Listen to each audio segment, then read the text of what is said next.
Tuesday, October 16th, 1962. The President of the United States is told there are Soviet nuclear missiles in Cuba.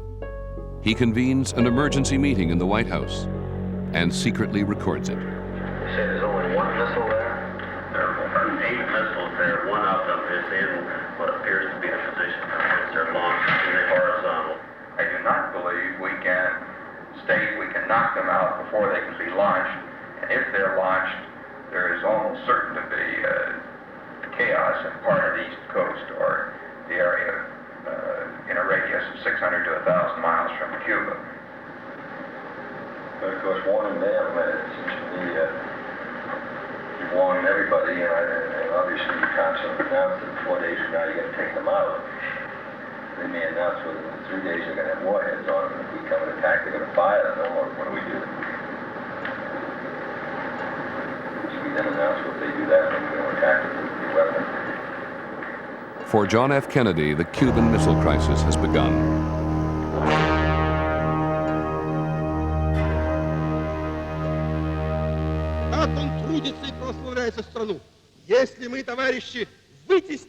What the world did not know, both the American president and the Soviet Premier Nikita Khrushchev did know.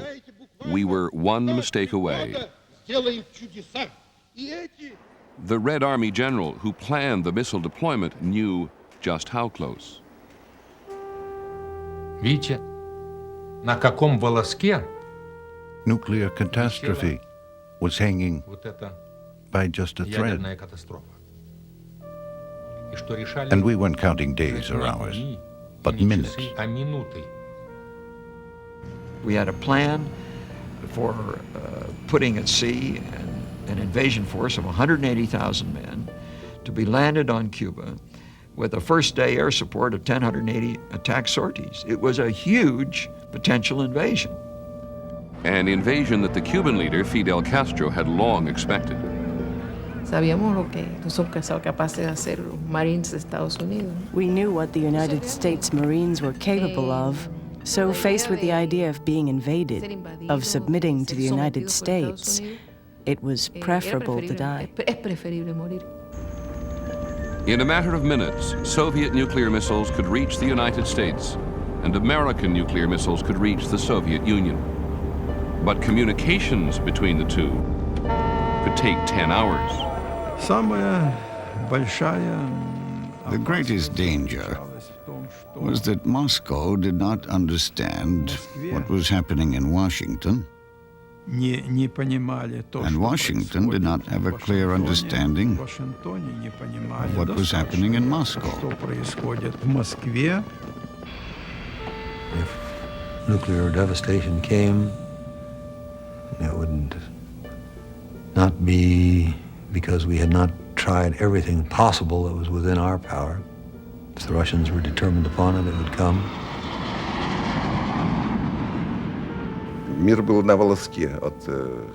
The world was hanging by a thread, on the edge of death, at the edge of apocalypse.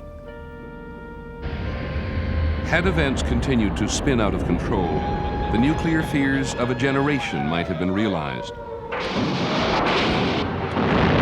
Fearful scenarios that had been etched in our minds, scenarios that looked like the end of the world. Attention, all those who are in the streets. Run for the nearest shelter, but run as close to the walls of buildings as possible.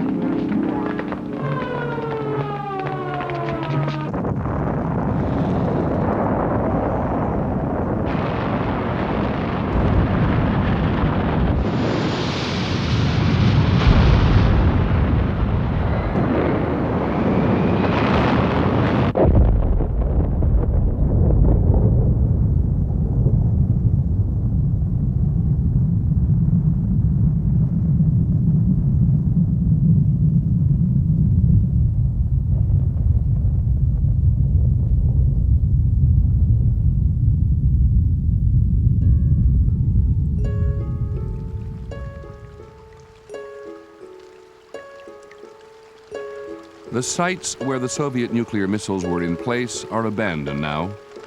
But to look at them 30 years later is to be frightened all over again. What if John F. Kennedy had launched an airstrike and invasion to take the missiles out? And what if Nikita Khrushchev had used battlefield nuclear weapons to fight off the attackers? What if? It could have happened.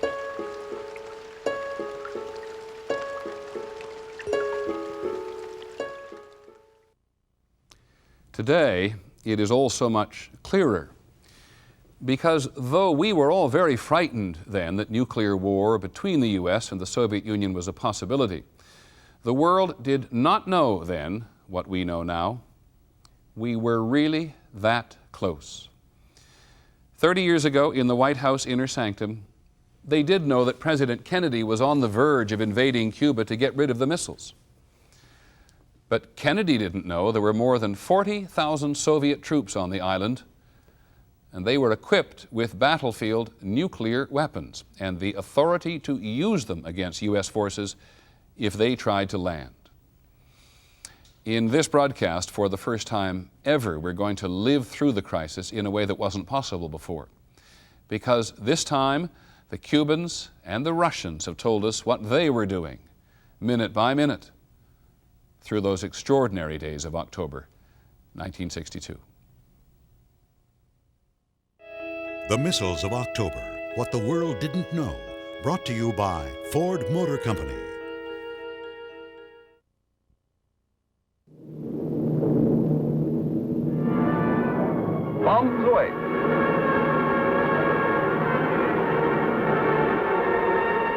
It is hard to comprehend now. It can seem so absurd, looking back from this distance at our world as the propaganda films reflected it. But it was very real. We all thought that Americans were just standing around thinking about how to launch a missile or send us poisoned candy. To us, there was nothing human about them. Who are the puppets? Don't you recognize them? They're American marionettes. They do a remarkably clean job of any dirty work. When do they switch on? When they hear the rustle of money.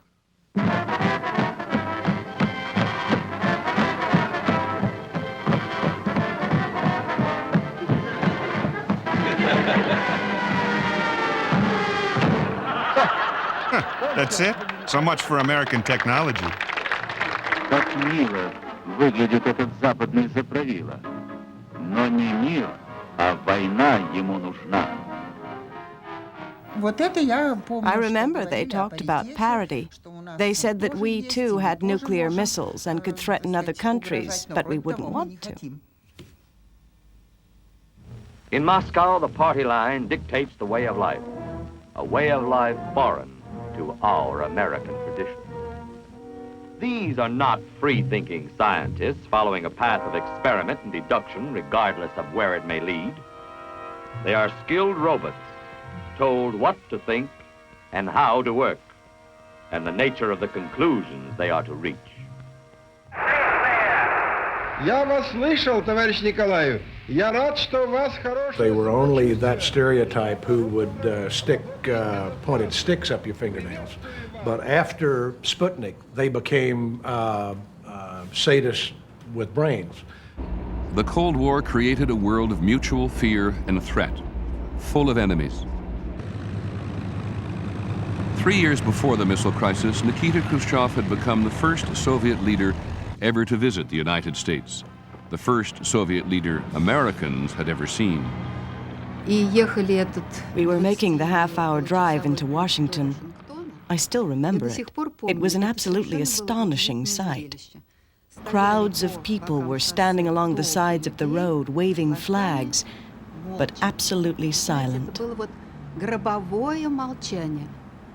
It was the silence of the tomb. It was as if the delegation and Khrushchev were from the moon. Later I realized that was America's impression of us. We eyed each other President Eisenhower would say, across a trembling world. Никита Сергеевич, он никогда ничего не хвалил в Америке. Он был очень сдержан, хотя когда мы оставались один, посмотрите. Nikita Sergeyevich never praised anything in America. But when we were alone, he would say, look at what the Americans are doing. Look at that. But only to a few people, so the public wouldn't see his mouth hanging open in amazement. И он летал несколько раз на вертолете с Эйзенхауэром, прям пык, и в Кэмп-Дэвиде, там сколько-то, очень немного лететь. He rode in a helicopter with Eisenhower several times, one, two, and they'd be at Camp David. So when he came back from the trip abroad, he made his aides, including me, fly to the Kremlin by helicopter. But then the military told him, Comrade Khrushchev, don't take the helicopters. Why not? Our helicopters aren't safe. And that killed his love for that American experience. 1960.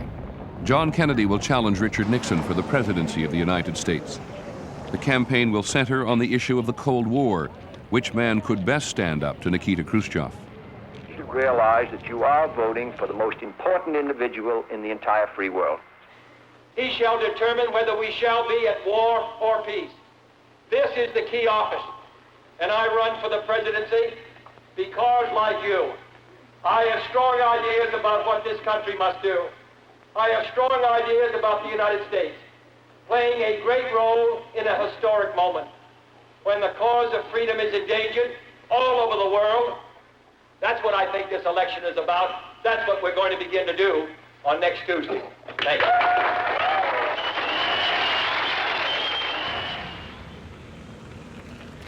During the Cold War, much of the world was viewed through the struggle between the Soviet Union and the United States. That is certainly true of Cuba, an island just 90 miles off the coast of Florida that had been America's colony and its playground.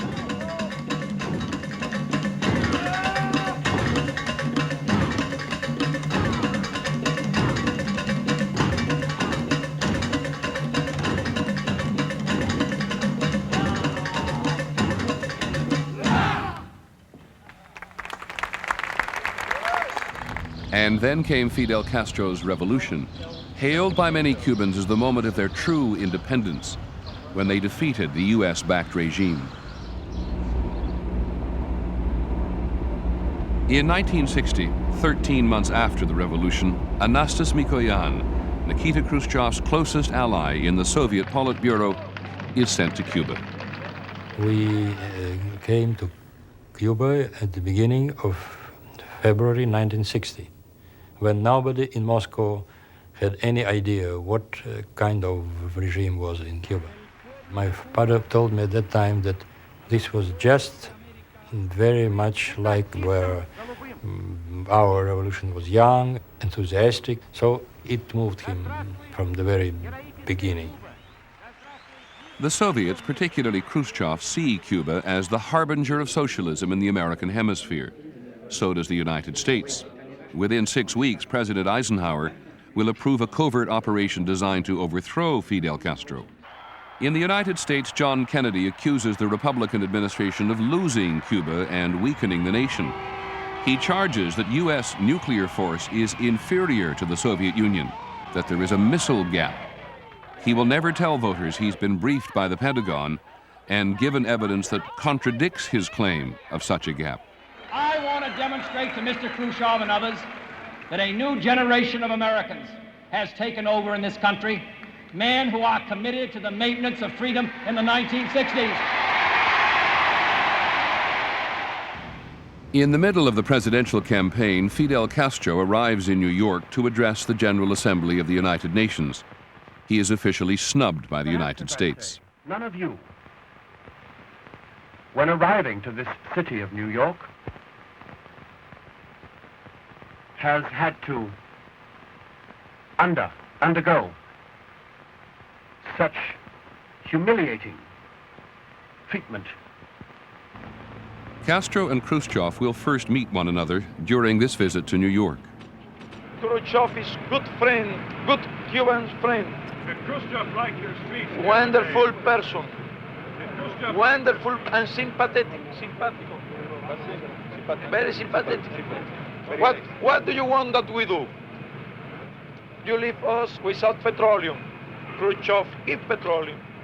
You leave us without sugar. Khrushchev, buy sugar. Here, your leaders speak about aggression to Cuba. Khrushchev speak about defending Cuba. You to take our airplane. Khrushchev plane is our plane. Khrushchev is friend. By the time John Kennedy is elected president, Fidel Castro has become a junior partner on the other side of the Cold War. So when Kennedy inherits Eisenhower's covert scheme to overthrow the Cuban leader, he faces a choice: say yes or risk being accused of scrapping the plan to win Cuba back. It will always be remembered as the Bay of Pigs.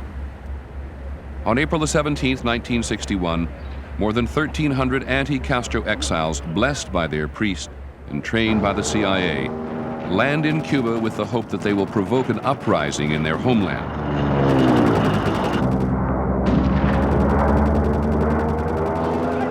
CIA and Pentagon planners have assured Kennedy that Castro's small air force will be destroyed on the ground. It is not. The Cubans sink 3 American ships. The others steam out of the bay, leaving 1,200 men stranded. In Washington, on the second night of the invasion, the president will give a party to honor members of Congress. At midnight, after the last guests have gone, he rejects CIA and military pleas that he send in American troops. By the third day, it will be all over. Almost 1,200 men have been captured, 114 have been killed. It has been a perfect failure.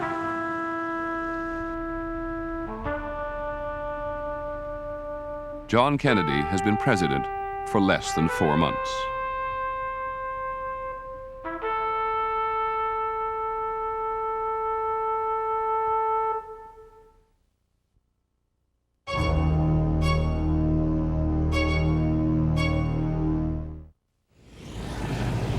By 1961, the Soviet Union is a superpower in economic trouble. Nikita Khrushchev's plans to improve the situation depend on reducing the armed forces by more than 1 million men and cutting military spending. I remember when my father said we were producing missiles like sausages, but we only had 2 missiles at the time. I asked him how he could say that, and he said, "What difference does it make how many missiles we have? The important thing is that the Americans believe we have a lot." The Cold War will become a high-stakes game of chicken in Berlin and a crucial test of nerve between the Soviet leader and the young American president. 2 months after the Bay of Pigs, Khrushchev threatens Kennedy if the West does not leave the city. 2 months after that, the Berlin border is closed to stem the flow of refugees moving from East Germany to the West. When he was with close friends, Nikita Sergeyevich would say, "You have to know where your partner's blister is." You know, a blister, a sore spot on his finger. At the right moment, you have to squeeze it to show, "I'm here, don't fool with me." He needed to be considered an equal. With Khrushchev squeezing on the blister of Berlin, Kennedy is compelled to look for a tender spot too. His own defense secretary has already confirmed privately that the rhetoric about a missile gap is untrue. We believed that there was no gap, or if there was a gap, as it turned out to be, it was strongly in our favor. At the time, there was sufficient uncertainty about it that, aside from a slip of mine in a press conference, which caused ungodly hell to break loose, we didn't discuss it publicly. That's with the joint. You're going to do that with the Joint Chiefs, or do you want to do it in the next? In the heat of the crisis over Berlin, the president decides he will go public and confront his nuclear adversary with the truth about American nuclear might. Because you tagged that question a week ago. It is a calculated move that will damage Khrushchev's ability to preserve the illusion of Soviet power. We felt that we had to tell them that we knew there was no missile gap. So what we did, if the president had said there's no missile gap, it would have been regarded as threatening. If the Secretary of State, Secretary of Defense had said it, it would have been regarded as threatening. So we had the Deputy Secretary of Defense, Roz Gilpatrick, make a speech out in the Middle West somewhere saying there's no missile gap. You see, it's high enough to be taken seriously, but not high enough to be threatening. It's quite possible that that speech irritated people in the Soviet Union who'd been boasting about their own rockets, of whom the principal figure, the cocktail hour bomb thrower, verbal bomb thrower, was a man named Nikita Khrushchev. So in a sense, he was shown up by that speech as a bit of a faker. The U.S. speech confirms Khrushchev's worst fears about Soviet nuclear vulnerability. He regards himself as the head of a country with enemies right on its borders. He often makes the point to visitors at his country house on the Black Sea. He loved to meet with American journalists, and I brought Reston and Lippman and many others to see him. At his country house in the south, he always seated his guests facing the sea. He would tell his guard to bring the binoculars. He'd give them to, say, Lippman, and tell him to take a look. Lippman would say, "I don't see anything." "That's strange, Mr. Lippman. I see American missiles in Turkey." "You say that Cuba threatens you from 90 miles away, but you threaten us from Turkey, 150 miles away. For a missile, that's nothing." It really bothered him. April 1962. When my father came home from work in the evening, he would always go for a walk in the meadow. We would walk around once or twice, and then he would go read his papers. And one day he said, "We're thinking." He didn't say, "We've decided," about deploying missiles in Cuba. It's the only way to prevent an invasion, and I didn't sense the danger that might result from such a deployment.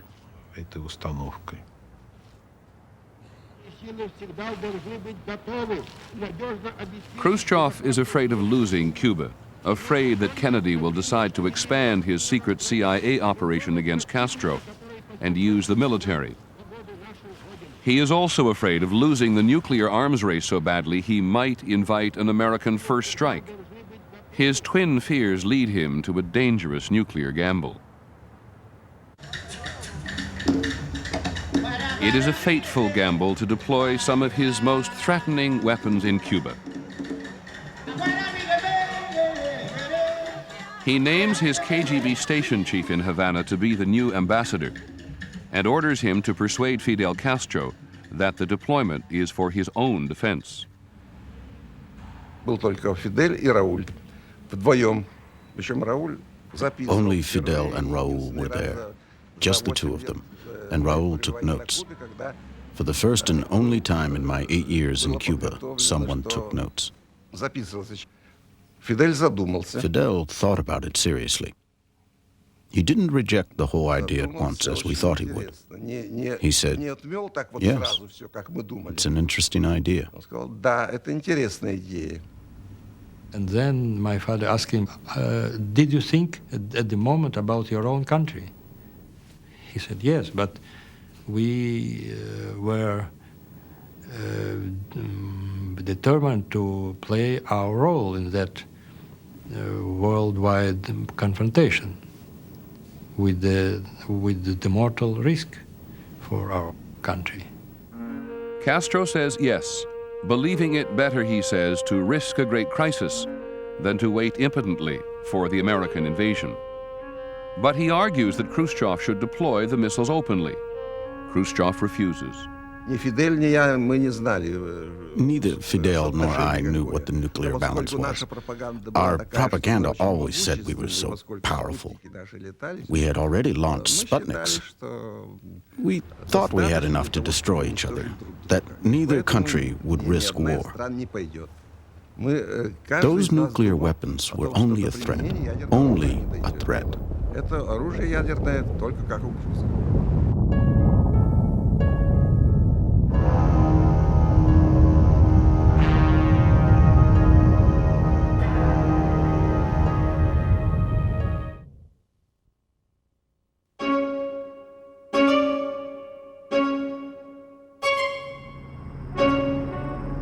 Nikita Khrushchev's nuclear arsenal includes medium and intermediate range missiles that are of no use against the United States because they cannot get there from the Soviet Union.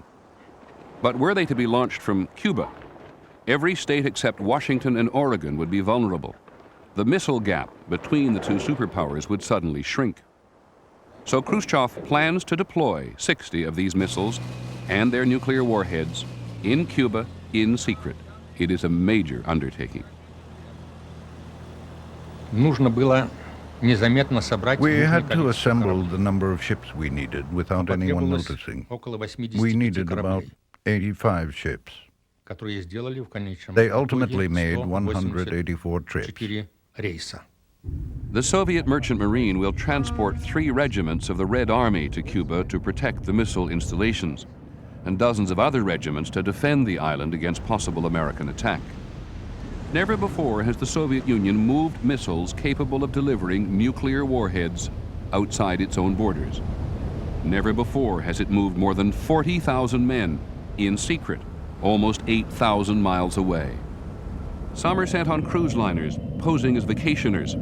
Others make the 15-day journey hidden in the holds of cargo ships. Some of them die and are buried at sea.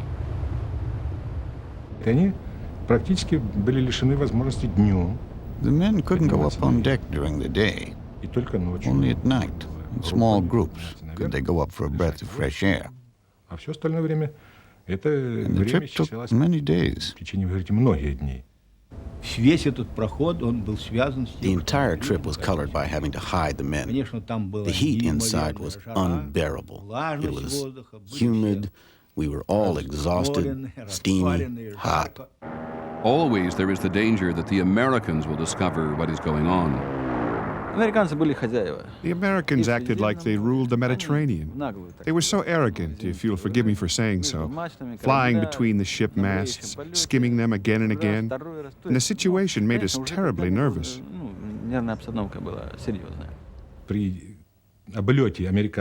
When American planes flew over the ship, and they flew over several times, people who happened to have guitars or cameras got them out and acted like a group of tourists going to Cuba.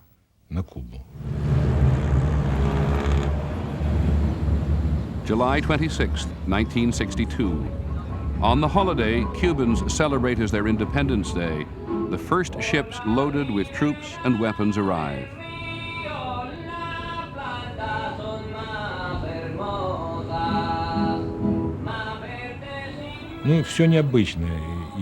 Everything was unfamiliar. The climate, the plants, and the thought that my homeland was 10,000 kilometers away. It was strange. The code name for the Caribbean operation is Anadyr, named after a port in the Soviet far north. The Russian cover is that the troops are all agricultural specialists, but most of them can be identified by the plaid shirts they have been issued, ostensibly to blend in with the Cubans. On the island, the operation is called Checkered Shirt. You would see 20, 30, 50 people riding in a truck, wearing the same shirts, blonde, blue-eyed. Everybody made a joke of that. The Soviets are trying to pass unnoticed, and everyone knows they're here.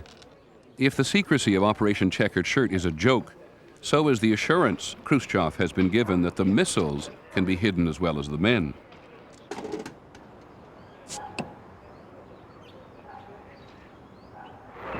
In the late summer of 1962, Washington watches the Soviet military buildup on Cuba and worries.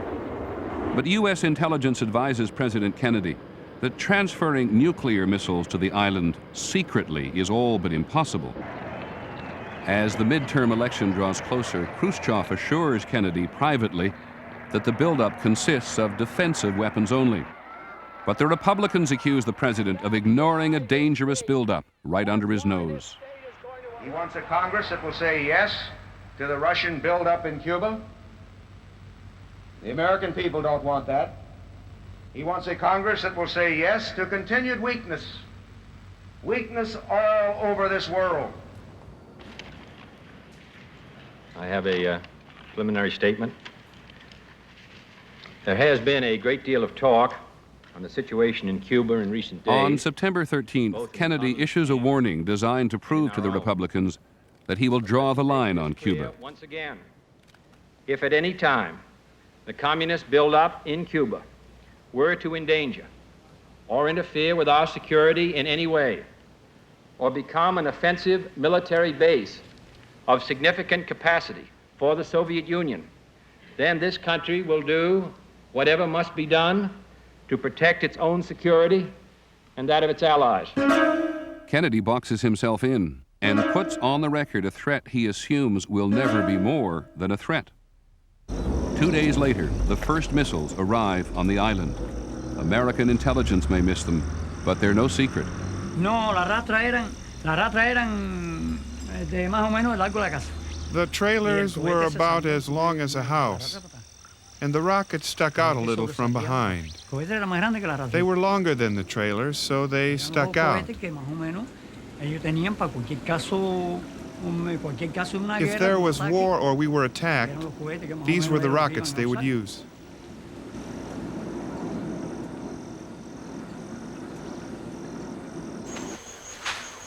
Amidst the continuing barrage of Republican charges about Cuba, Kennedy's Secretary of Defense orders the U.S. military to intensify its plans to attack the island.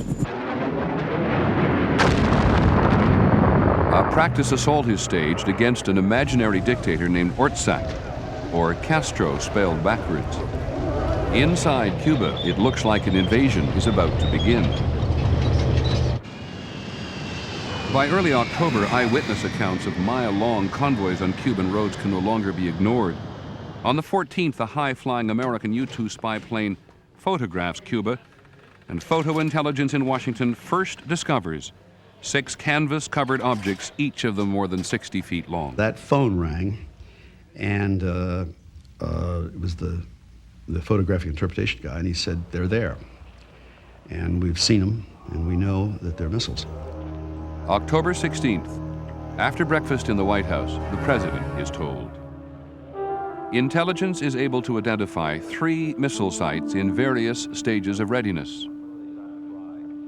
The president is forced to confront the fact that 80 million Americans, up and down the East Coast, across the South, and as far west as Dallas, are now vulnerable to Soviet nuclear attack, with virtually no warning.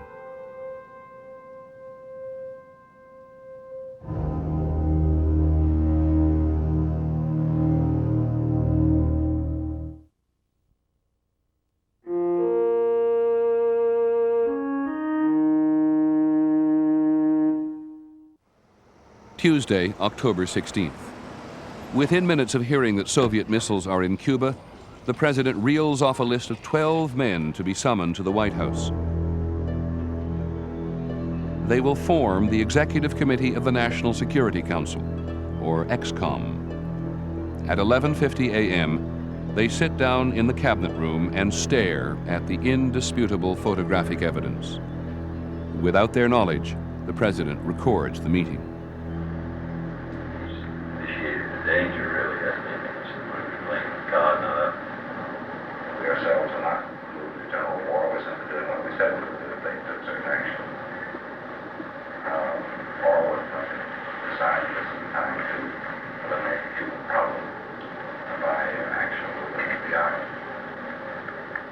What is the strategic impact on the position of the United States of MRBMs in Cuba? How gravely does this change the strategic balance? Like our chief said, in effect, they said substantial. My own personal view is not at all. You may say it doesn't make a difference to get blown up by an ICBM flying from the Soviet Union 90 miles away. Geography doesn't mean that much. We'd have to target them with our missiles and have the same kind of pistol-pointed bad situations we have in the Soviet Union at the present time. I think it's extremely important that our talk and our discussion be founded on this premise, that planned to take place prior to the time they become operational, because if they become operational before the airstrike, I do not believe we can state we can knock them out before they can be launched, and if they're launched, there is almost certain to be chaos in part of the East Coast or the area in a radius of 600 to 1,000 miles from Cuba. But of course, warning them, it seems to me, you're warning everybody, and obviously you can't announce that 4 days from now you're going to take them out. They may announce within 3 days they're going to have warheads on them. If we come and attack, they're going to fire them. What do we do then? We don't take them out. So we then announce what they do that, then we're going to attack them with the weapons. From the beginning, the president rejects the idea of warning Khrushchev privately lest he give him the advantage. So when Soviet Foreign Minister Gromyko arrives for a previously scheduled visit, Kennedy leaves the photographs of the missile sites in his desk drawer.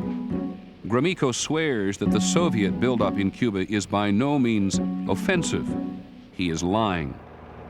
Gromyko will cable Khrushchev that the situation is completely satisfactory, that a military adventure by the U.S. against Cuba is, in his words, almost inconceivable. You want from me the church statements, could you, sir? The president, for over a year at that point, had been engaged in a very private correspondence with Khrushchev that came through a very confidential channel. And he was certain that this was Khrushchev speaking himself and therefore could be relied upon when he received messages through that channel. He received assurance through that same channel from Khrushchev that he would not put offensive weapons in Cuba. And when that turned out to be false, the president was angry because he was not a man who liked to be betrayed. Had Khrushchev announced the missile deployment openly, he might have argued openly that he was responding to American missiles deployed in Turkey, 150 miles from Soviet soil. His duplicity robs him of that option. We could be just utterly wrong, but we've never really believed that Khrushchev would take on a nuclear war over Cuba. Can I ask a question in that? We certainly have been wrong about what he's trying to do in Cuba. One thing Mr. Khrushchev may have in mind is that he knows that we have a substantial nuclear superiority, but he also knows that we don't really live under fear of his nuclear weapons to the extent that he has to live under fear of ours. Also, we have weapons nearby in Turkey and places like that. How many weapons do we have in Turkey? We have the nuclear missiles. We have how many? About 15, I believe. I think that's right. There is agreement in XCOM that the Soviet missiles must be removed. But how? And how do they even begin to assign risk to the various options? Many of the people in the discussion really felt strongly that it would be immoral. It would be like Pearl Harbor for us to attack a small country like Cuba, and that we shouldn't do that, regardless of the political consequences. And there were others of us, of whom I was one, who thought, well, you know, the Russians were being very mean to everybody in the world, or the Soviets, and we were entitled to stand up. Well, there were, of course, on the XCOM, some people who did not think moral questions entered into great power relationships. That, as one participant said, when the Russians put steel forward, it must be met by steel, otherwise they will proceed, and we must meet this by steel. I don't believe myself that the critical question is whether you get a particular missile before it goes off, because if they shoot those missiles, we're in general nuclear war. So the Soviet Union has got quite a different decision to make. We don't know what kinds of communications the Soviets have with those sites. We don't know what kinds of control they have with warheads. We're now considering these then Soviet missiles, a Soviet offensive capability. We have to consider them Soviet missiles. It seems to me if we go in there, lock, stock, and barrel, we can consider them in terms of Cuba. Oh, well, what we say for political purposes and what we think are not identical here. But I mean, any rational approach to this must be that they are Soviet missiles, because I think Hitler himself would never risk a major war on a fellow as obviously erratic and foolish as Castro. Well, I would say, of course, one other thing is whether we should also think of whether there's some other way we can get involved in this through Guantanamo Bay or something, or whether there's some ship that, sink the Maine again or something. There was at first some talk about there would be a surgical airstrike. That was a term that was sort of in vogue at the time, which, all you had to do was, even then we had weapons, some of which could be fairly precise. You just go in and take out a few sites, and then that would end the problem. If you want to start a nuclear war, that's the way to do it, because God knows that you can't tell what you do. Once you do something irrevocable, then you've done it. Then there's no way you can negotiate your way out of it, because the damage has been done.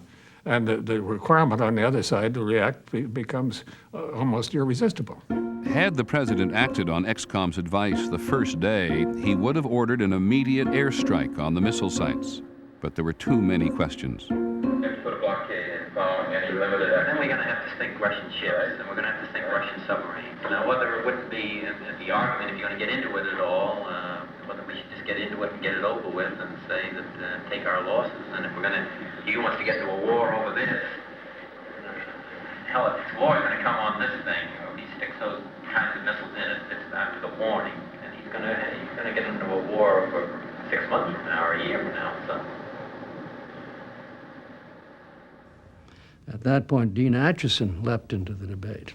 If somebody objected to the word blockade, why did you have to use that word? Why not quarantine? It's a great achievement because it has to do with the international law of blockade, which is an act of war, or can be so interpreted, whereas a quarantine is just keeping some infection out of the area. There was a great danger that the quarantine, once started, would slip out of control and escalate very substantially. That's why I slept in the Pentagon for 12 nights, to try to keep a lid on that situation. By the end of the third day, aware of the risks, EXCOM seems ready to recommend that the president impose a quarantine. And then over dinner, the wife of Kennedy's national security advisor asks her husband if they have done everything possible to avoid war. But that Thursday evening, I thought we ought to have another look, and made a brief argument to that effect. The EXCOM meeting in the State Department seemed to have reached a consensus. We went over to meet the president at the White House very late at night. He heard us out, nodded gravely, and then one of our members went off in a totally different direction, in the direction of saying, I'm not so sure any action is required at all. A legitimate point of view, but frustrating the president when he thought that a consensus had been reached. The Kennedy brothers thought it would be great if everybody always agreed. Life is not quite like that. The next morning, he met with the Joint Chiefs of Staff before he departed for his the campaign trip that he wanted to maintain to keep appearances of normalcy. And he found the Joint Chiefs not only divided among themselves, but again insisting that there had to be a military strike solution. And he stepped out of his office and said to me, you and Bobby have got to push this to a consensus soon because time is running out, and call me back as soon as you have. As the president campaigns in Chicago, in Washington, EXCOM continues its secret meetings, sometimes coming and going through an underground tunnel from the Treasury Department to the White House. On Friday, they receive startling new aerial pictures of Cuba. Some of the missiles are apparently in a position to be launched. It is now up to one single man, Robert Kennedy will say, and he summons his brother back to Washington. The president orders his press secretary to tell reporters he has a cold. He said, I want you to call a press conference and announce that we're calling off the rest of the trip. And so I went down, held a press conference, and The president walked out of the building with a coat and a hat on. He didn't he didn't wear hats very normally. And we got on the plane. And about halfway to Washington, I suddenly found myself alone in the president's cabin. I said, "What is going on?" Well, he said, "When you find out, you'll grab your balls." Rumors, I suppose you'd call them, but there were other reasons aside from the cold that brought the president back. Is there anything to that? The president returned to Washington because it was cold. Does he have any activity all scheduled? He does not. He'll stay in his room? Plans to stay in his room, that's correct. Saturday, October 20th. In 5 days, the president has gone from outrage to fear and now to caution. He chooses the quarantine, but he will also try to appease those pressing for stronger military action with a promise. If the quarantine is not effective within a few days, he will authorize an airstrike, followed by an invasion of Cuba. He asks the networks for television time on Monday night and orders the military to prepare. Moscow, October 22nd. Khrushchev will be given Kennedy's speech in advance. I took over the text of the president's speech. We had to deliver it 1 hour before he began, so that was 1 a.m. in the morning in Moscow. When I handed the young officer, V.V. Kuznetsov's special assistant, the packet with the president's letter to Khrushchev and the text of his Monday evening speech, he asked me, he said, "I'm afraid this is bad news for us." And I said, "Well, you'll have to decide that for yourselves after you've read it." In the Kremlin, they fear Kennedy will announce that the invasion of Cuba is already underway. For Nikita Khrushchev, the Caribbean crisis has begun.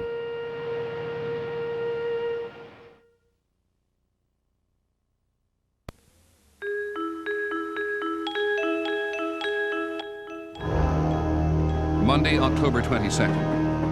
As the nation anxiously waits for the president to speak, thousands of troops and thousands of tons of equipment are already moving into position in Florida and Georgia. Air Force fighters and bombers are put on alert. Almost 300 Navy ships steam towards Cuba, preparing to impose the quarantine at sea. 3 Marine battalions arrive to reinforce the American naval base at Guantanamo on the northern coast of Cuba itself. Wives and children of military personnel are ordered to evacuate.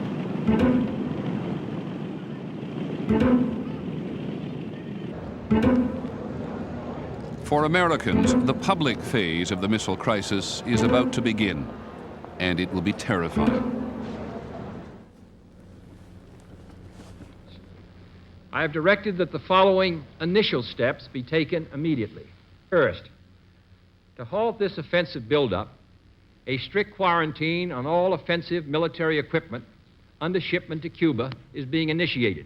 I have directed the continued and increased close surveillance of Cuba and its military buildup. Should these offensive military preparations continue, thus increasing the threat to the hemisphere, further action will be justified.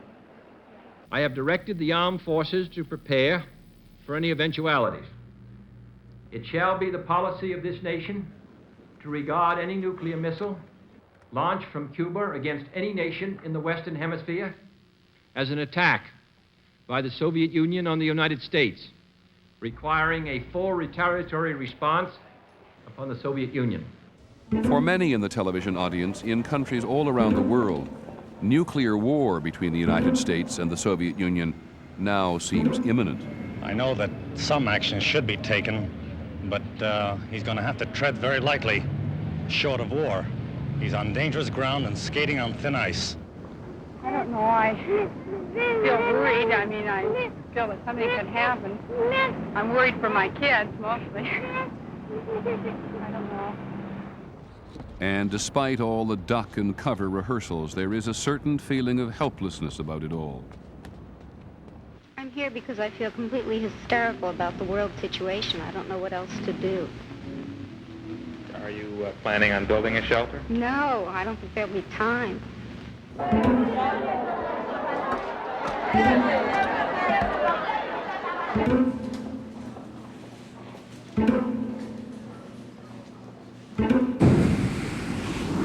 Khrushchev's reaction was very emotional.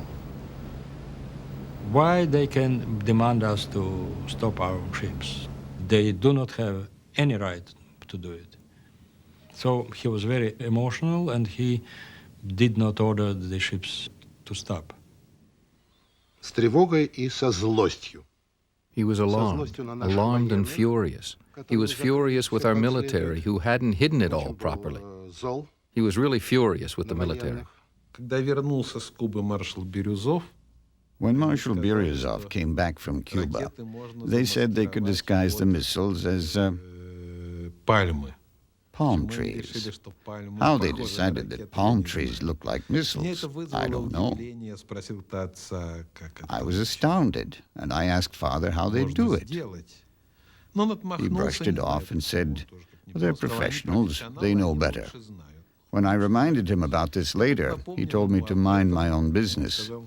And that was the end of the discussion.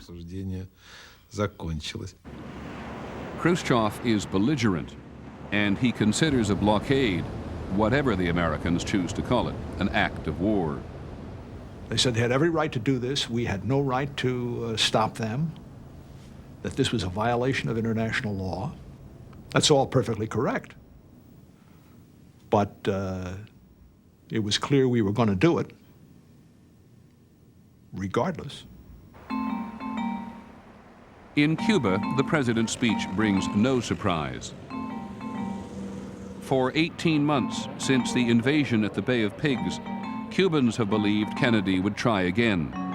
So for them, it is the crisis of October, little different from any other month. The Cubans believed that the Soviets were stronger than the Americans, that nothing would happen. There was absolute calm after the speech. The Americans had been threatening them constantly for years. They were used to it. I was charmed by that, hypnotized, so I was very calm too.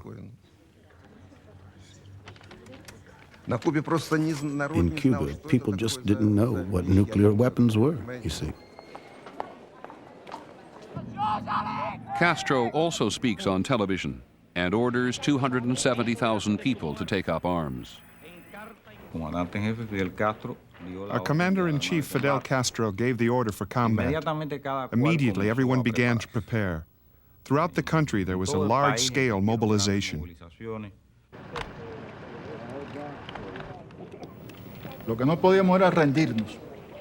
What we could not do was surrender. We were determined to defend our ideas, to defend above all the country's independence. In Moscow, the streets are silent. The state-controlled press plays down any danger. On Tuesday night, the 23rd, Khrushchev appears at the Bolshoi, indulging in a bit of theater for foreign eyes. He decided to demonstrate that everything was fine and he was calm. His guard called me and said, "I'll send a car to take you to the Bolshoi Theater." Father loved the Bolshoi and the theater in general, so I happily got dressed and we went to the Bolshoi.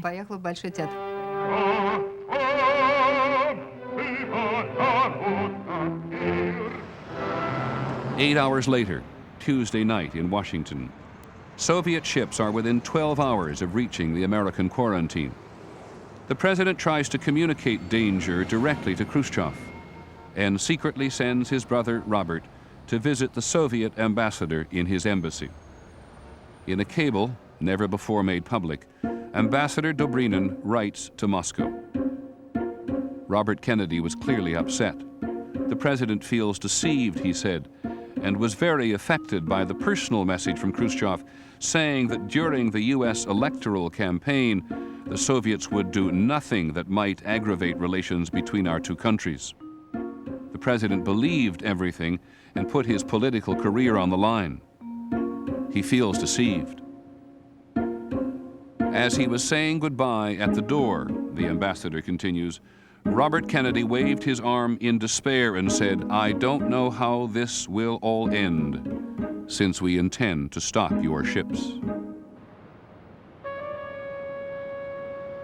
That night, Khrushchev will not leave the Kremlin. Robert McNamara will not leave the Pentagon. And George Bull will stay all night in his office at the State Department. In the White House, the president will tell his brother, "The great danger in all this is a miscalculation, a mistake."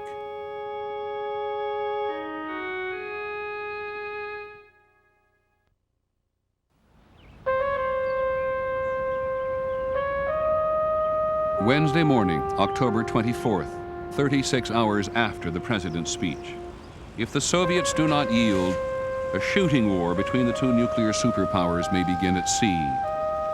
Robert Kennedy tells his brother that if he had not acted, he would have been impeached. That's what I think, the president will say. I would have been impeached. 150 American ships have now isolated Cuba. 25 Soviet ships are steaming towards them.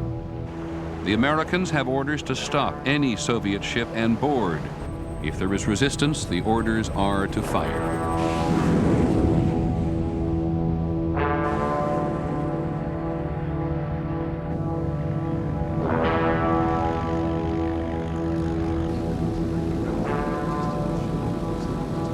And then at 10:25 a.m., military intelligence reports to the White House 16 Soviet ships have either stopped dead in the water or turned back.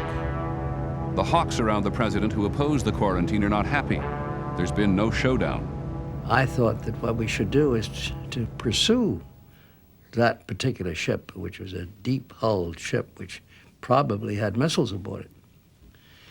So pursue it and board it, and then bring it back to the United States and demonstrate to the world that there really were missiles aboard and that the Russians had been lying from word go.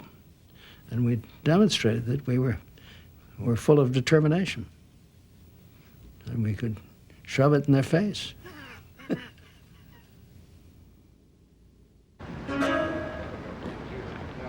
Most of us remember that moment the ship stopped as the moment the crisis ended. The world did not know what the White House knew.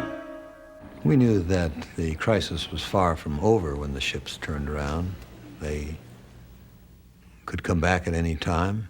The missile site work was going ahead. We did not know whether the Soviets already had on Cuba all the warheads and other materials that they needed to make those missiles operational. We moved on.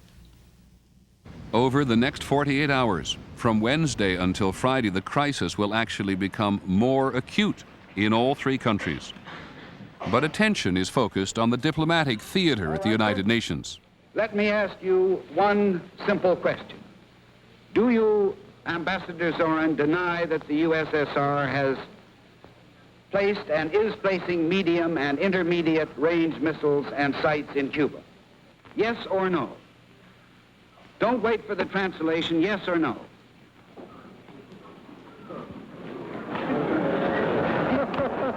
For 3 days, Soviet diplomats in New York and Washington hear not a word from Moscow.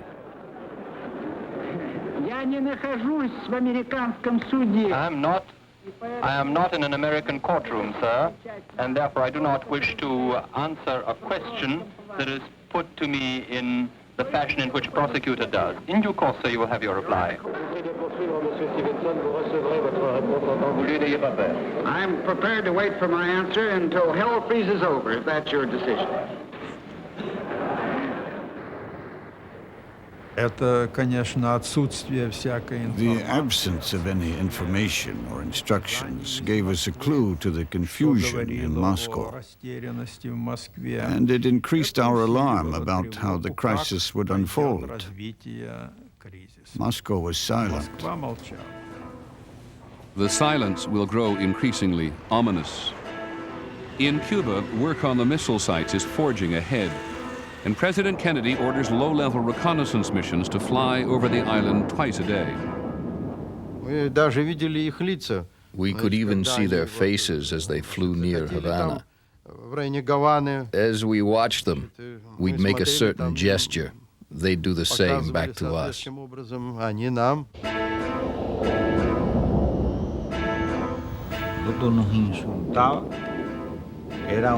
We were insulted. It was an offense for the U.S. Air Force to enter our country, to fly over our territory, to try to provoke a conflict. American aircraft can monitor progress on getting the huge missiles ready to fire. But they cannot see the nuclear warheads that would enable those missiles to deliver catastrophe. Washington can only guess. Now, those container buildings, storage buildings for warheads, were not completed. They never were completed. They were half built. I doubt very seriously if they would have sent the warheads until the storage facilities were complete. So I don't think air warheads ever got there. Было всего завезено 42 ракеты. We delivered 42 medium-range missiles in all, of which 6 were mock-ups for training. So that was 36 missiles with their warheads. Each warhead was 1 megaton. That is 50 Hiroshimas. That's a terrible force. И, кроме того, было 6 установок «Луна». In addition, there were also 6 tactical lunar installations. These are battlefield missiles with a range of about 40 kilometers. Washington knew about missiles that could reach the U.S. heartland. They did not know about the nuclear-tipped, short-range weapons that could be used against an American invasion force. Вот для них We had brought in 12 nuclear warheads for them. ядерных боеприпасов. The 12 Lunas, each with a range of only 25 miles, are deployed along Cuba's coast. In the places the Soviets expect U.S. landing forces will try to come ashore. In the White House, they do not know what is on the ground in Cuba, not the number of troops, nor weapons, nor about the warheads. And as each day goes by with no concession from the Soviets, the drumbeat for military action grows more insistent. The president's advisors are split over whether Khrushchev would retaliate. I never for a minute thought that the Russians would initiate something that they knew would lead to nuclear war against them. I thought it was unlikely. And I thought we could have much more confidence in putting it to them than they could have in putting it to us. That's the reason some of my associates believed they wouldn't respond. It would not have been intelligent for them to respond, was the view of my associates. My view was it would not have been human for them not to respond.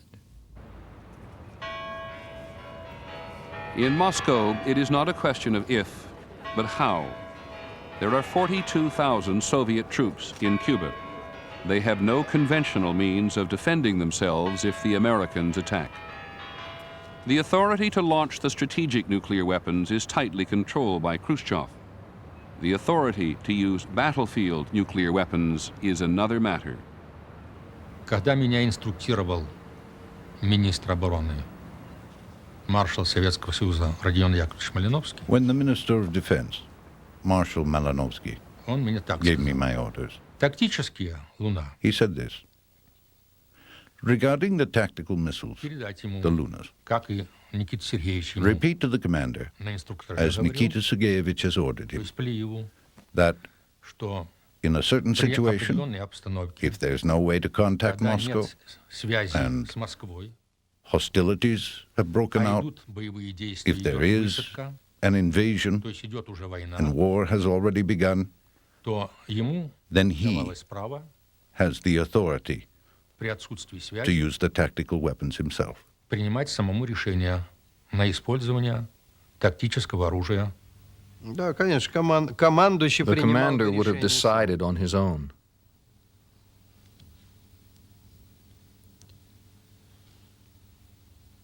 А What что were the делать? options? Война есть война. War is war. Понимаете? А Moscow Москва was была far далеко. away, and communications weren't very good. So he had the authority. Понимаете? Поэтому такое право было у него.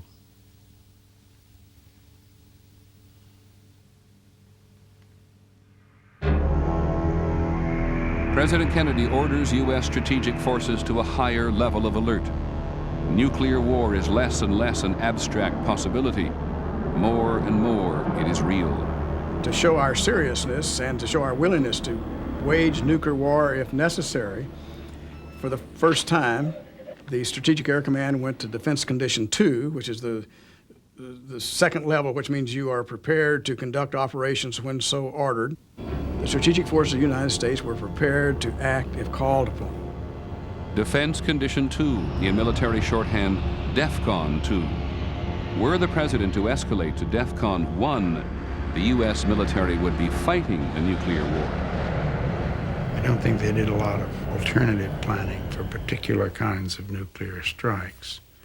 What they did, which is much more serious, was to engage in a process of alerting of their forces, which in their own view, the Air Force's view, was designed as a powerful signal to Moscow. And I at least didn't know about that at the time, and don't believe that that kind of use of strategic forces for diplomatic signaling should happen without presidential approval. So that was very much of a loose end. The commander of strategic forces was freelancing. Without authority, he sent the Soviets his own message by ordering DEFCON 2 over open lines. I remember talking to friends and generals, and General White in particular, chief of the Air Staff, and going up and having supper with him one night up there at Fort Myer.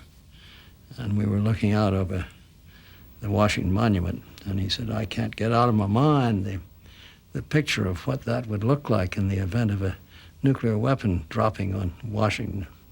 You know, everything charred, and this one monument perhaps standing up against a blackened earth. So clearly, General White was deeply concerned. But I don't remember that I was. I think, too busy and too involved in it.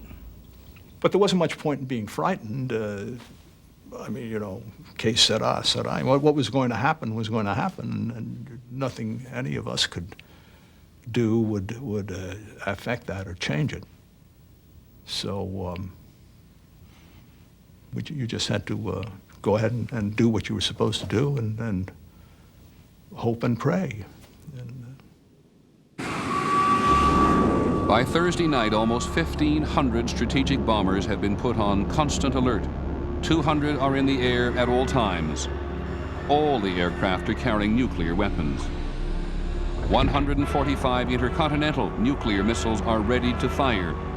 Every one of them is targeted on the Soviet Union. Never before, and never since, has the United States moved to this state of nuclear alert.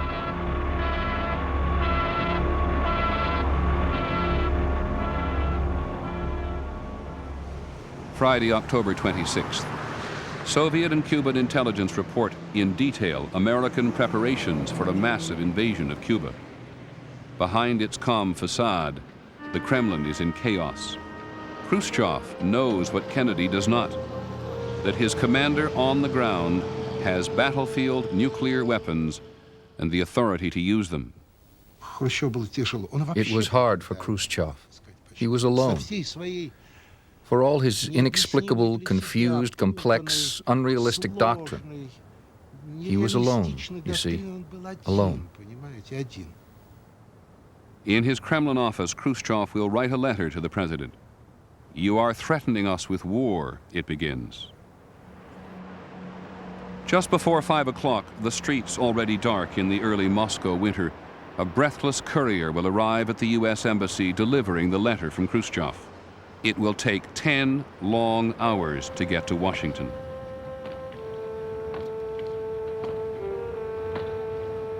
Mr. President, Khrushchev writes, we ought not to pull on the ends of the rope in which you have tied the knot of war, because the more the two of us pull, the tighter that knot will be tied. And a moment may come when it will be tied so tight that we will not have the strength to untie it. And then it will be necessary to cut the knot. to doom the world to the catastrophe of nuclear war.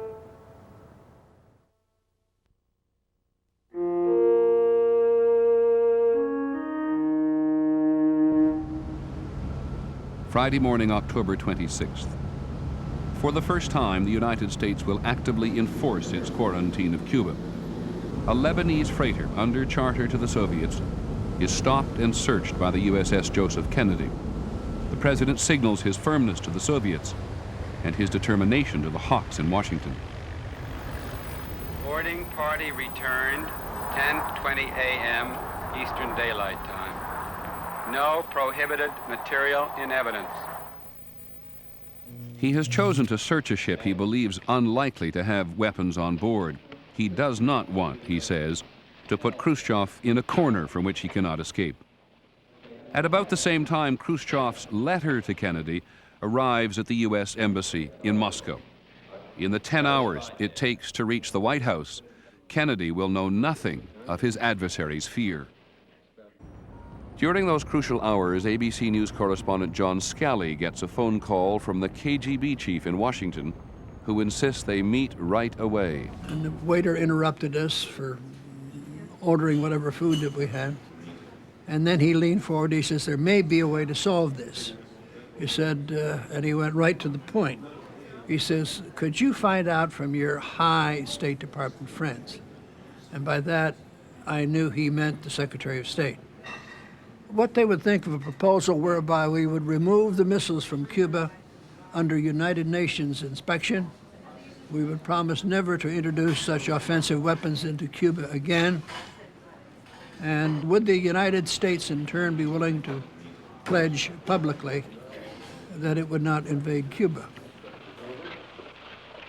It is one of several signals that the Soviets may be looking for a way out. But XCOM receives intelligence that work on the launch pads in Cuba has accelerated. The president orders the overflights increased from twice a day to once every 2 hours.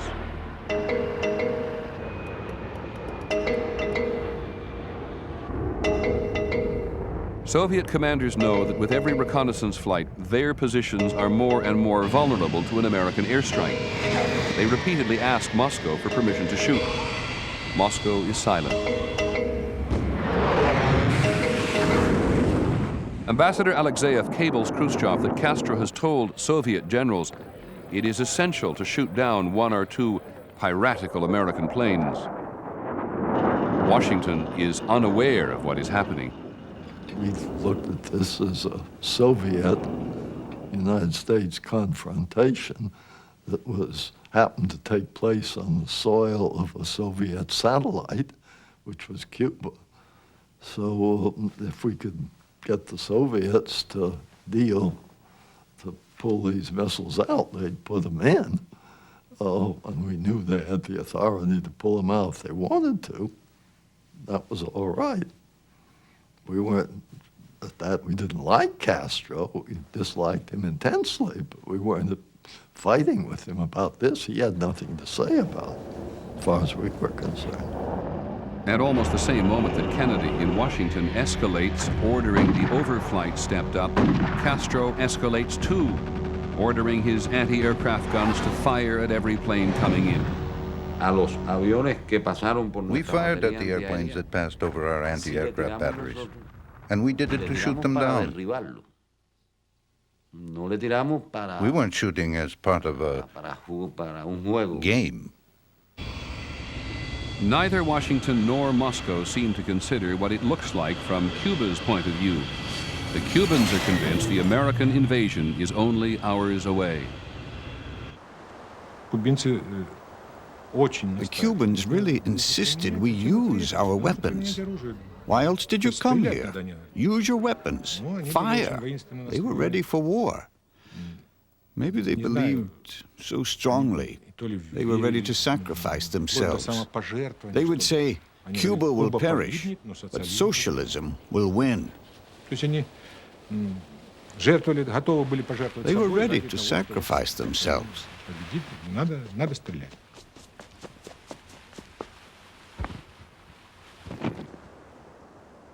By Friday afternoon, the Soviets have moved many of their nuclear warheads from storage to the launch sites. They can be mated with their missiles in a matter of hours. The ambassador cables Khrushchev. We have taken all necessary measures. Fidel took out a cigar and said, "I really enjoy good tobacco. Let me smoke this. I don't know if it may be my last." I remember that night.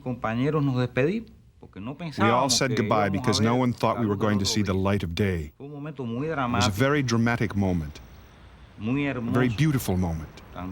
No one was afraid. At 3 a.m. Saturday morning, Castro goes to the Soviet embassy. He spends the rest of the night there writing an emotional plea to Khrushchev. As Ambassador Alexeyev struggles to translate Spanish into Russian, he asks the Cuban leader, "Do you mean the Soviet Union should be the first to strike a nuclear blow?" "I do not want to say this directly," Castro replies, "but if they attack Cuba, we should wipe them off the face of the earth."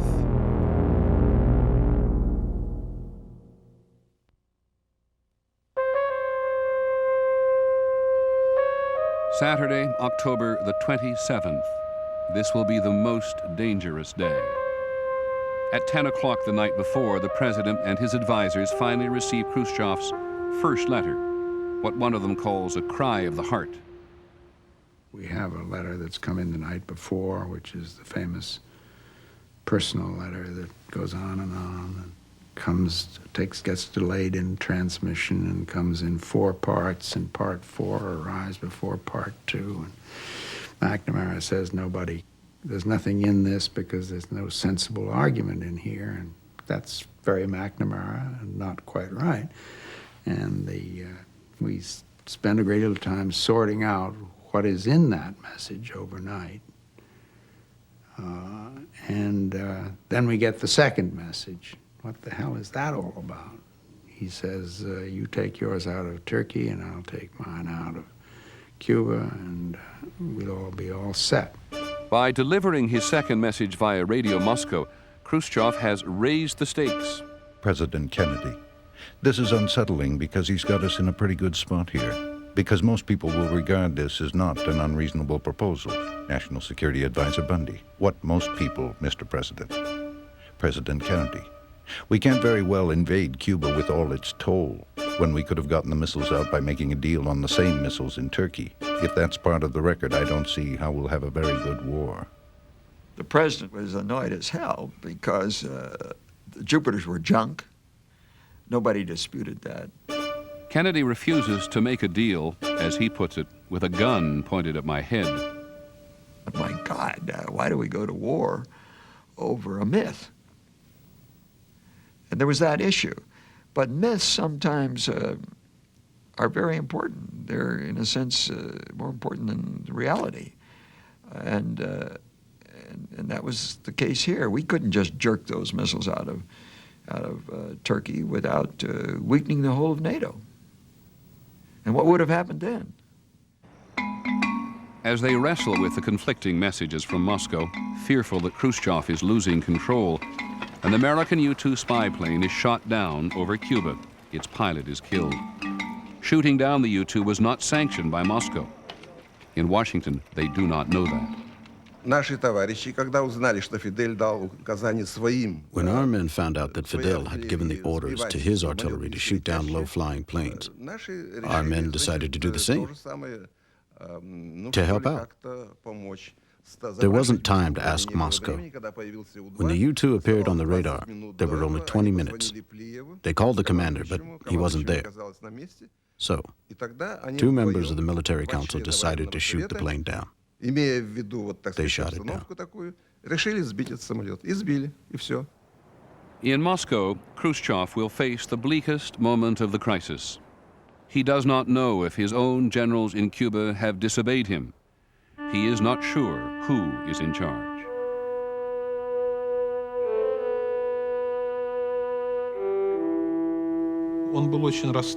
He was very upset that some fool might start a war.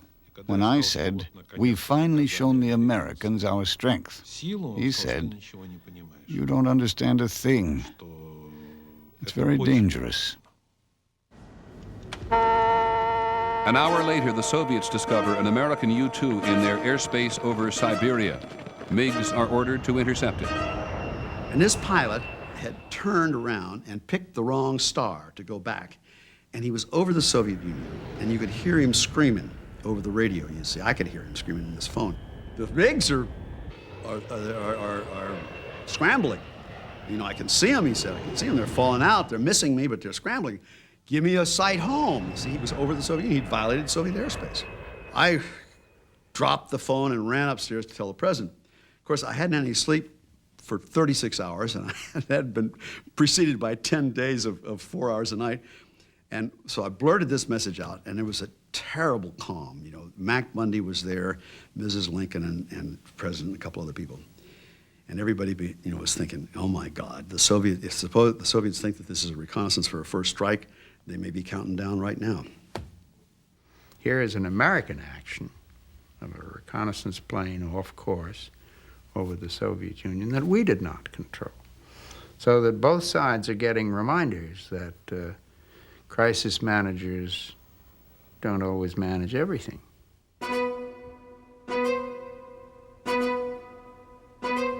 Secretary of Defense McNamara, we must be in a position to attack quickly. We've been fired on today. We're going to send surveillance aircraft in tomorrow. Those are going to be fired on, without question. You can't do this very long. You're going to lose airplanes, and we'll be shooting up Cuba quite a bit. We're going to lose airplanes every day.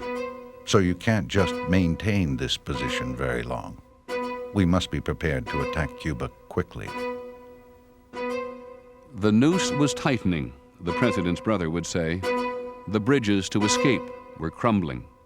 I was scared to death that the president might be persuaded by the Hawks to go ahead and do something, which would start a process which was an irrevocable process. And that was the key to my anxiety. I thought, I had a feeling of helplessness, that I felt I can't outshout these other people.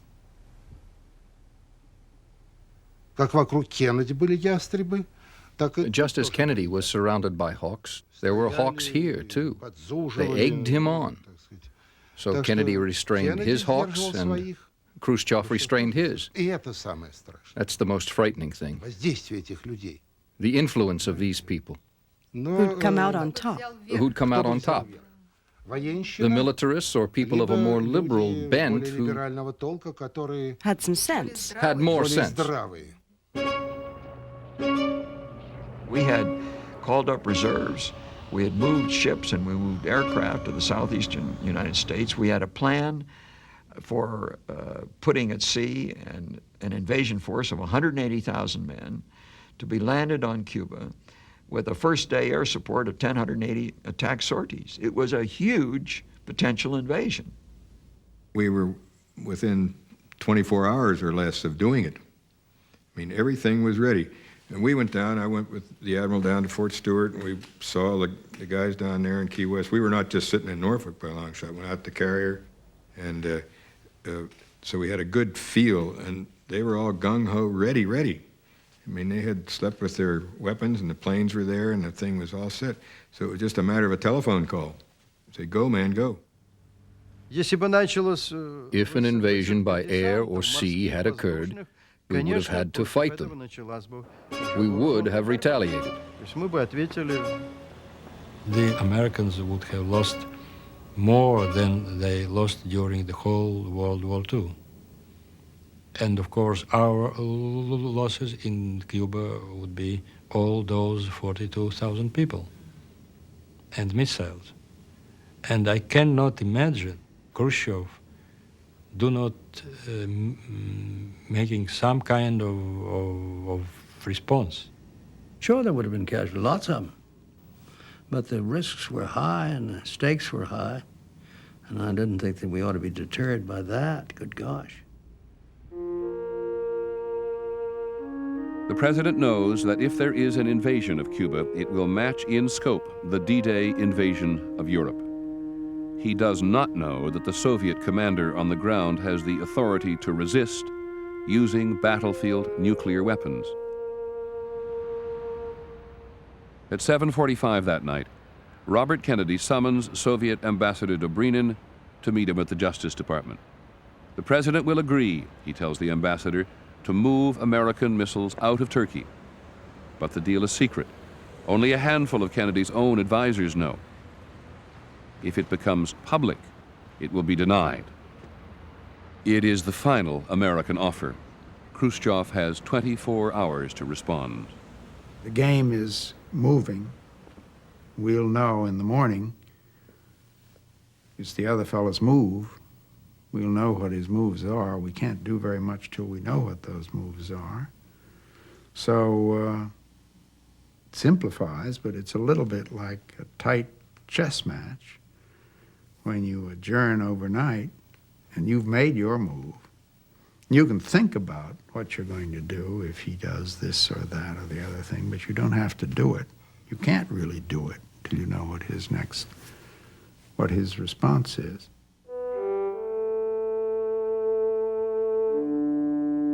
I was walking through the Rose Garden of the White House, and it was a spectacularly beautiful day. I can't think of a nicer day. And I said to Bob McNamara, who was walking with me, you know, this reminds me of a painting of Georgia O'Keeffe of the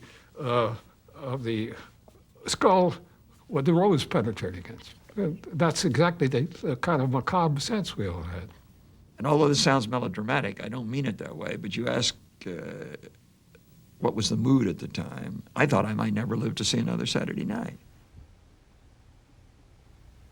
We walked out of the meeting together and decided to go out into the park for, walk for a few minutes. And he turns to me and says, do you realize that if I make a mistake in this crisis, 200 million people are going to get killed? We had not abandoned hope, the president's brother would say, but what hope there was now rested with Khrushchev. And it was a hope, not an expectation. The expectation was a military confrontation by Tuesday, possibly tomorrow.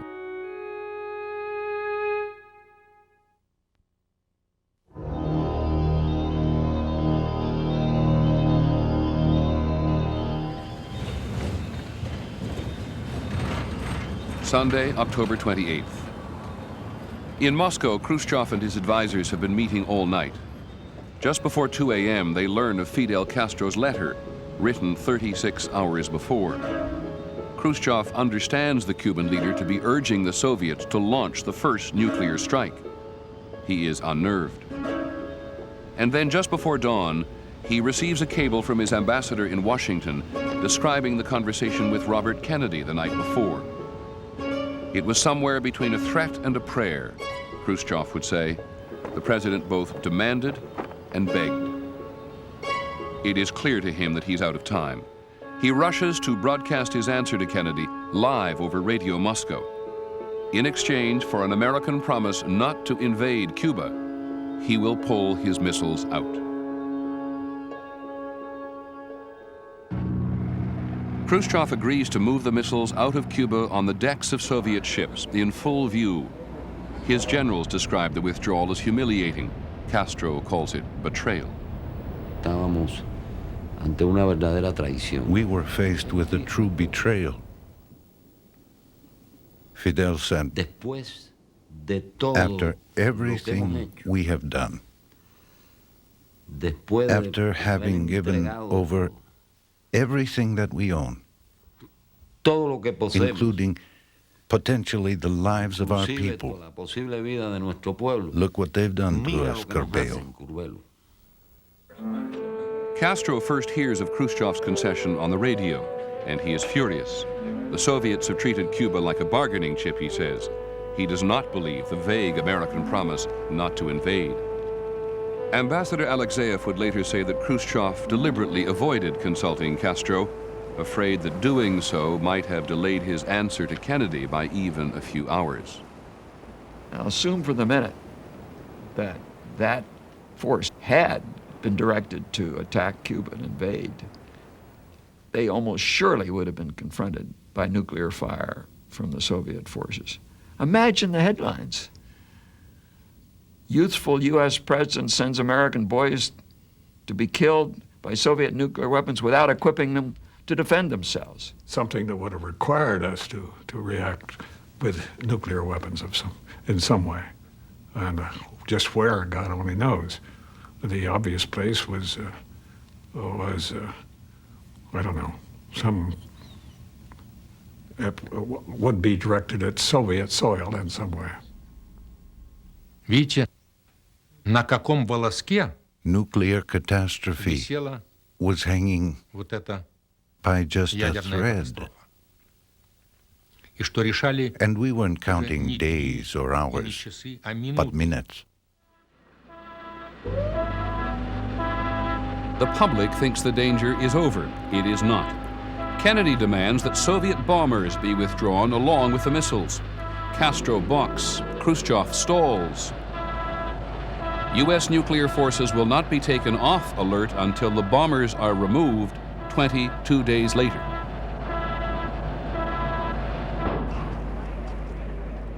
The two men who have come so close are fundamentally changed by the experience. Our most basic common link is that we all inhabit this small planet. We all breathe the same air. We all cherish our children's futures, and we are all mortal.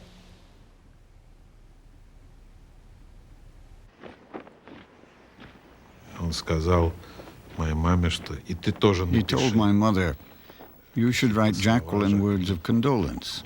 Today, it all seems natural. But at that time, it meant much more. After all, for us, Kennedy represented the enemy. That's the only word for it. So it was a big psychological turning point for my father when he said that. Большим психологическим поворотом, так сказать. And this, too, is one of the results of the missile crisis. That they were no longer symbols of a terrible capitalist or a terrible communist, as we had thought all those years. For the first time, they saw each other as real human beings.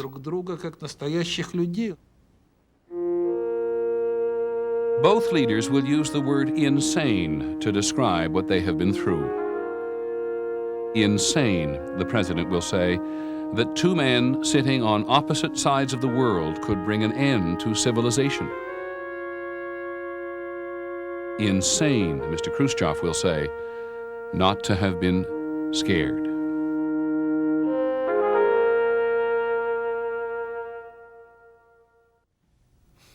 "30 years later, it is now possible to understand why the American president and the Soviet premier knew precisely how close they had come.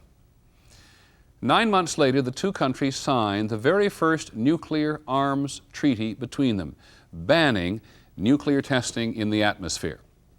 Mr. Kennedy and Mr. Khrushchev had learned something.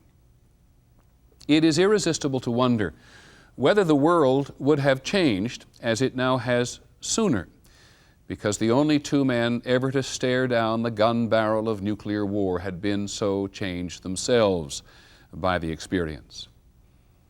But Kennedy was assassinated in Dallas 12 months after the crisis ended.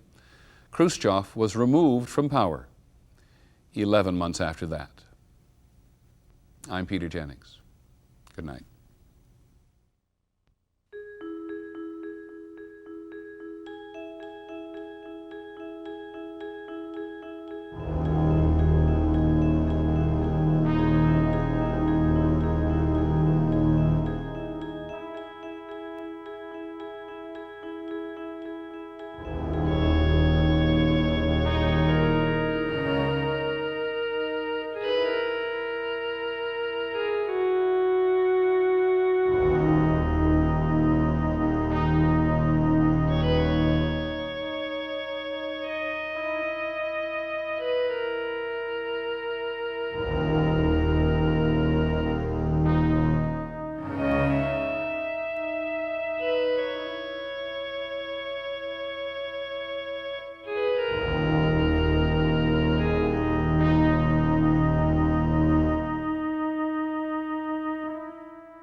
If you wish to receive a transcript, please send $9 to the Missiles of October, What the World Didn't Know, Journal Graphics, 1535 Grant Street, Denver, Colorado, 80203, or call area code 303-831-9000. This has been a special presentation of ABC News. More Americans get their news from ABC News than from any other source.